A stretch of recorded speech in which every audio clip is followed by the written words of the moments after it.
Hi all, இன்றைக்கி நம்ம செம்ம டேஸ்ட்டான ஒரு மில்க் ஸ்வீட் ரெசிபி பார்க்கலாமா? இது சும்மா நான் மேலே ஆல்மண்ட்ஸ் மட்டும் சாப் பண்ணி கார்னிஷ் பண்ணியிருக்கேன். உங்களுக்கு வேணும்னா நீங்கள் பண்ணிக்கலாம், வேணான்னா ஸ்கிப் பண்ணிடுங்க. இல்லை உங்களுக்கு பிடிச்ச நட்ஸ் கூட நீங்கள் ஆட் பண்ணலாம், கேஷ்யூஸ் அந்த மாதிரி.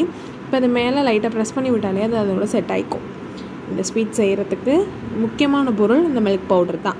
Milk powder 1/2 cup of sugar, 1 cup of milk பவுடருக்கு 1/2 கப் ஆஃப் சுகர் எடுத்திருக்கேன். அது கூடவே 1.5 டம்ளர் பால், அப்புறமா குட்டி லெமன், அதாவது ஒரு லெமனை பாதியாக ஸ்லைஸ் பண்ணி எடுத்துருக்கேன். அவ்வளோதான்.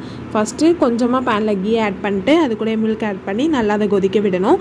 உங்களுக்கு அடிக்கனமான பாத்திரமாக எடுத்துக்கோங்க, இல்லைன்னா சீக்கிரமாக தீஞ்சு போயிடும். அதுக்கு தான் ஃபஸ்ட்டு நல்லா கிண்டிகிட்டே இருக்கணும். அது ஓரளவுக்கு நல்லா ஹீட் ஆகிற அளவுக்கு.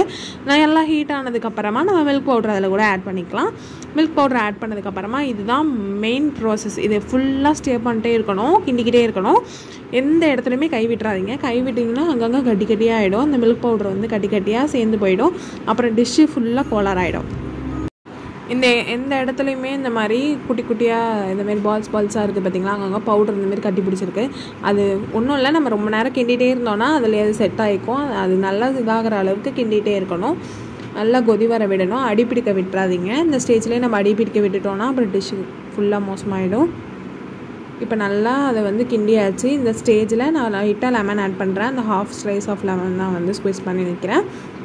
அது வந்து லைட்டாக தெரிஞ்சு வரும் பால், ரொம்பலாம் தெரியாது. ஏன்னா நம்ம நிறைய மில்க் பவுடர் தான் ஆட் பண்ணியிருக்கோம். அதை ஆட் பண்ணிவிட்டு நல்லா கிண்டிகிட்டே இருங்க. இதை பாருங்கள், நல்லா வந்து பால் நல்லா கெட்டி ஆகிடுச்சு. ஓரளவுக்கு அல்வா கன்சிஸ்டன்சி, அல்வாவோட ஸ்டார்டிங் ஸ்டேஜில் இப்படி தான் இருக்கும். இதையும் விடாமல் நல்லா கிண்டிகிட்டே இருக்கணும். உங்களுக்கு டயர்டாக இருந்துச்சு, கிண்ட முடியல அப்படின்னா நீங்கள் மீடியம் ஃப்ளேமில் கூட வச்சுட்டு கொஞ்சம் கொஞ்சமாக கிண்டலாம். ஓரளவுக்கு நல்லா திரண்டு வரட்டும். வந்ததுக்கப்புறமா நம்ம சுகர் ஆட் பண்ண வேண்டியதான். ஏதாவது இதுமாரி ஆட் பண்ணுறப்ப சிம்மில் வச்சுட்டு ஆட் பண்ணுங்கள். இங்கே பாருங்கள், இப்போ அந்த 1/2 கப் ஆஃப் சுகரையும் நான் இது கூட ஆட் பண்ணிக்கிறேன். இது வந்து மொத்தமாக ஒரு 6 to 7 ஸ்பூன்ஸ்க்கு மேலே இருக்கும் சுகரு. இந்த ஸ்டேஜில் லைட்டாக கீ ஆட் பண்ணிக்கிறேன். அவ்வளோதான். இப்போ நம்ம என்னென்ன தேவையோ எல்லா இன்க்ரீடியன்ஸையும் ஆட் பண்ணிட்டோம். இதுக்கப்புறம் அது நல்லா திரண்டு வர வரைக்கும் நம்ம இதுக்கு கிண்டுறது மட்டும்தான் வேலை. உங்கள் வீட்டில் யாருக்காவது இந்த கிண்டுற வேலை பிடிக்கும்னா அவங்கள்ட்ட கொடுத்து கிண்ட சொல்லுங்கள். ஏன்னா சின்ன பிள்ளைலேருந்து எனக்கு கிண்டுற வேலைனா ரொம்ப பிடிக்கும். நான் தான் எங்கள் அம்மாட்ட சண்டை போட்டு வாங்கி கிண்டிக்கிட்டே இருப்பேன் எதையாது. இது பாருங்கள், ஒன்று போல் நல்லா வந்துருச்சு.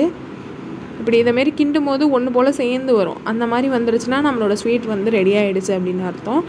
இந்த டிஷ்ஷுக்கு வந்து நான் பெருசாக பேர் வைக்கல, அதனால தான் நான் அதுக்கு வந்து மில்க் ஸ்வீட்டுன்னு வச்சுட்டேன். அவ்வளோதான்.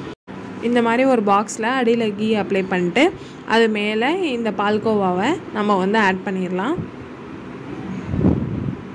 இது கெட்டியானதுக்கப்புறம் அது வேறு மாதிரி இருக்கும். இது கிட்டத்தட்ட பால்கோவா டேஸ்ட்டில் தான் இருந்துச்சு. இது பாருங்கள், நல்லா செட் ஆகிட்டு. இது வந்து ஒரு 3 to 4 hours இருக்கும். நான் அந்தமாரி வச்சு நல்லா செட் ஆகிடுச்சு. கையில் நல்லா ஒட்டாமல் வரும். அந்தமாரி வந்துருச்சுனாலே நம்ம கரெக்டாக தான் செஞ்சுருக்கோம் அப்படிங்கிற மாதிரி. உங்களுக்கு விருப்பமான ஷேப்பில் நீங்கள் வந்து பீஸ் போட்டுக்கலாம். நான் வந்து குட்டி குட்டியாக இந்தமாரி பாக்ஸில் வைக்கிற மாதிரி போட்டுக்கிட்டேன். இதேமாரி ஸ்டோர் பண்ணி வச்சு அப்பப்போ வந்து எடுத்து சாப்பிட்டுக்கலாம் ஈஸியாக. அதுக்கு தான் நான் ஆக்சுவலி வேறு ஏதோ ட்ரை பண்ண போய் எனக்கு வந்து என் டிஷ் இப்படி அமைஞ்சிருச்சு. ஆனால் நல்ல வேலை, அதுவும் நல்லாவே தான் இருந்துச்சு, டேஸ்ட்டாக தான் அமைஞ்சுது. அது வரைக்கும் ரொம்ப சந்தோஷப்பட்டேன். இந்த குட்டி பாக்ஸ் ஃபுல்லாக நல்ல ஸ்வீட்.